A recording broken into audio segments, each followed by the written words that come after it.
Amanhã é o Dia Mundial de Luta contra a AIDS, doença provocada pelo vírus HIV e que matou milhares de pessoas nos primeiros anos da epidemia, na década de 1980.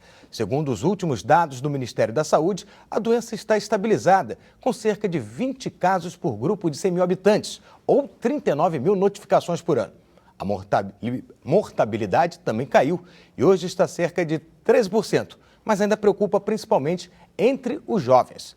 Vamos conversar sobre isso com o psicólogo e mestre em saúde pública Salvador Correia, que é o coordenador executivo adjunto da ABIA, a Associação Brasileira Interdisciplinar de AIDS. Muito boa tarde, Salvador, seja bem-vindo aqui. O que está acontecendo com os jovens para a gente ter esse aumento entre eles do caso de AIDS?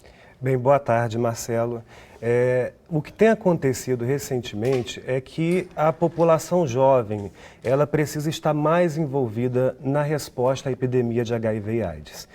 A gente percebe a necessidade de se criar espaços, incluindo espaços físicos, que os jovens possam trazer à tona as suas questões de base e serem envolvidos nessa construção da resposta da política.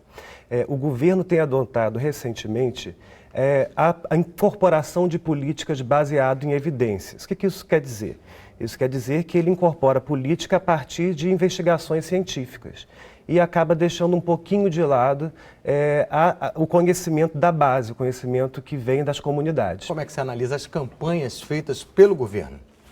As campanhas elas são muito importantes, não só as campanhas do uso do preservativo, mas também as campanhas do uso das novas formas de prevenção que hoje em dia existem, que é, por exemplo, o uso da medicação após o contato com o vírus, que a gente chama de profilaxia pós-exposição, o uso da medicação antes do contato com o vírus, que é a PrEP, né, que está em pesquisa no Brasil, que a gente defende que seja incorporado brevemente, e o próprio tratamento, que ele reduz as chances do vírus infectar outra pessoa. Mas o jovem, ele acha que ele é imune à doença ou está faltando a comunicação para fazer com que ele entenda que ele é uma pessoa e que pode, sim, adquirir o vírus? Exatamente. Eu acho que o que falta exatamente a ABIA defende que a gente precisa ampliar a informação, ampliar o acesso à prevenção. E o jovem ele não tem conseguido obter essas informações. Não se discute mais sobre HIV, não se fala mais de HIV como antes. Né? Exatamente, a gente costuma falar mais de HIV em períodos como o Carnaval ou agora no Dia Mundial de Luta contra a AIDS.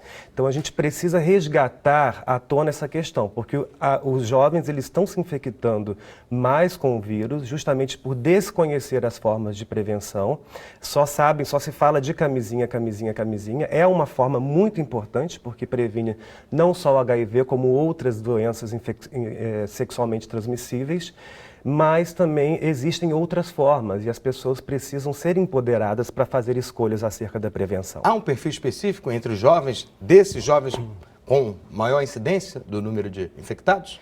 A gente tem percebido que o HIV ele tem uma fluidez muito grande. Ao mesmo tempo em que já tivemos mulheres prostitutas, mulheres trans, jovens gays e HSH, população idosa como pessoas mais afetadas pela epidemia, isso não segue uma lógica muito firme, né? A epidemiologia acerca do HIV, ela transita muito facilmente de acordo com o tempo. Então, a gente tem evitado muito em falar em perfil ou grupo de risco, né?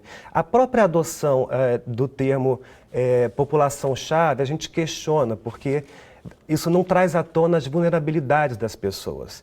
Então, os grupos que são mais afetados pela epidemia, normalmente são grupos que estão em situações de vulnerabilidade, que não têm acesso à saúde, que não têm acesso à educação, que não têm acesso à assistência social. Então, existe uma série de fatores que acabam fazendo isso acontecer. Salvador Correia, muito obrigado pela sua participação aqui no Repórter RI.